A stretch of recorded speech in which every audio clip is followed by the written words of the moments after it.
Hello, in this video I'm going to show you my book haul, thin as it is, for the middle part of June, or indeed the bulk of June. I'm recording it just before I go to help my son move from one student accommodation to another one this weekend. If I get anything on that trip, I will let you know, but I'm not going to have much time to look for books. So this is my book haul. I'm going to start with free books. Now, in previous videos I mentioned the shop that used to offer books free, a charity shop. I don't think that is ever returning, sadly. So free books are pretty much limited to what I occasionally pick up from station book cabinets and so forth. First one I'm going to show you is this, Dracula Cha-Cha-Cha by Kim Newman.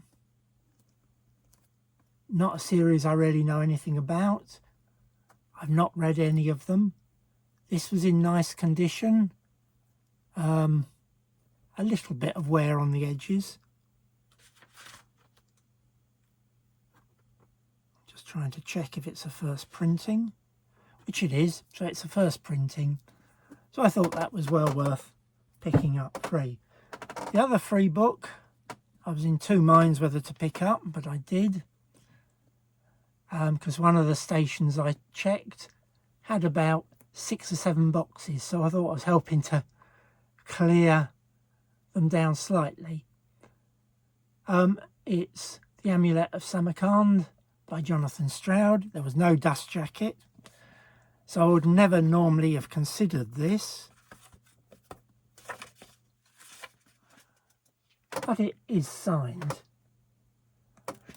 Now that doesn't add much to the value of the book, but I thought it would be worth getting, and maybe at some point I will pick up a dust jacket. I did think it was rather dusty at the start. I've cleaned it up a little bit, and I did think it might be useful to try a technique I saw on one YouTube channel about blackening and making the boards look more attractive for a black book using shoe polish. But I haven't got around to that. I don't know whether I ever will, but it was one of the things I considered when we're deciding whether to pick it up free. That's it for the free books. Now on to the books that I found in charity shops. This one, The Starless Sea by Erin Morgenstern. Now, I did read The Night Circus. I have a hardback of that. And I've been on the lookout for a nice copy of this. When I saw this in a charity shop, it was £2. I thought I would get it. It's not a first printing, but it's the first printing in this edition. And I'm tempted to read it, so I thought I would get that. So I'm quite pleased with that. Next, I'll show you another book I bought the same day, Dust of Dreams by Stephen Erickson. Now this is part of the series The Malazan Book of the Fallen. I think this is number 8. I now have most. I think I have 6 as first paperback printings and 4 as reprints. Originally I used to hold out and wait until I could find a really nice copy of the first printing, but some just never turned up, or when I did find them, once they'd been read with a book this thick, it's almost impossible to keep the spine uncreased. So this is a 13th printing. The charity shop originally had it at £3.50, but the day I went in, they were doing all books for £1. So I thought I'd fill one more gap in the series, even though it's not a first printing, and that leaves me missing just one. which is Toll the Hounds, which is number 9. But this is number 8, lovely condition, unfortunately just a reprint. But at the pound I thought very reasonable. Next, another one whether I wasn't sure, but as I've been not finding that much around the charity shops, I thought I'd give it a go. Capitana by Cassandra James. It's an Illumicrate special, the patterned edges. It's a hotkey book, and it has a signing page inside. It cost me £3. Whether it was worth it, I do not know. Some of the young adult books can be worthwhile and good to read. And that book was in the children's area rather than in the main book area. So I thought I'd give it a chance. The next one I'll show you from a charity shop is this. Prince of Thorns by Mark Lawrence. It's, I believe, his first book, and it's the first of this series. I think there were 3, but don't hold me to that. I do have the proof of this, so I thought it would be nice to have the hardback to go with it. I'm in 2 minds whether to collect or try and collect the hardcovers of his books, but this one at £3 seemed a reasonable buy for an author's first book. And finally, from charity shops, I picked up a box set.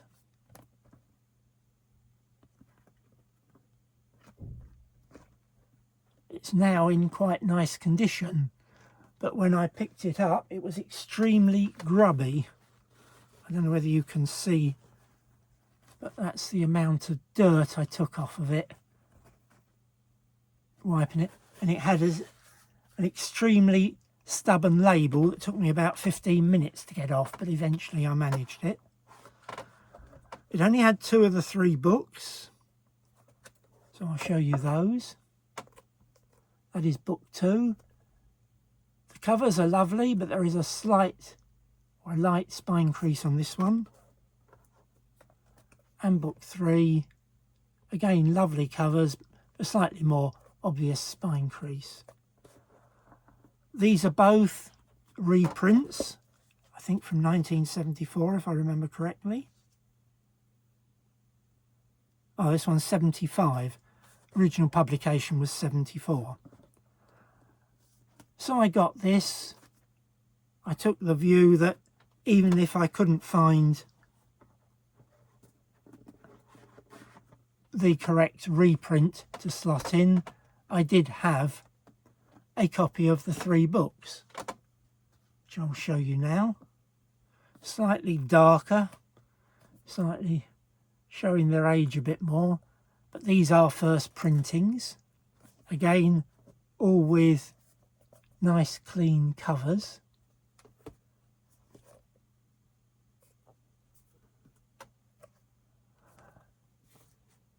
So it's left me with a decision as to whether to substitute the first printings in the box, or whether to hold out and see if I can pick up a reprint at some time, so I've got the genuine as issued box set. For those of you who have not watched all my videos, I did do a series of short videos, and in those I did cover box sets that I have. That is a nice addition, but I will not be adding a new short video. I have decided to end that series. And the final book I got was something I ordered off of eBay. And it was this one. Terry Pratchett, Winter Smith. This one I've been looking to try and find a signed copy of. This has the Waterstones signing label on the front cover. It's only a simple signature, but it was one I was keen to get. I'm still missing one or two of the later books. I'd particularly like to find them with the hologram stamp if at all possible, but they don't turn up very often these days. And I would have been very happy, but I don't know whether you can see this, it was bumped in the bottom corner. Now the book was described as like new, so I contacted the seller and he said it must have occurred in transit. Now, having looked at the envelope and the... just in 1 second. I can believe that it did happen. That is the envelope. It looks to be a new envelope that the seller has used, and you can see the amount of creasing there. So it looks as though this package was not carefully handled. Second, I'll show you the internal. Now this could have been a lot better. But this was the internal protection he put in there. And that corner is the corner where the bumping has occurred on the book. So I think it has genuinely been poorly handled by Every. I'm very disappointed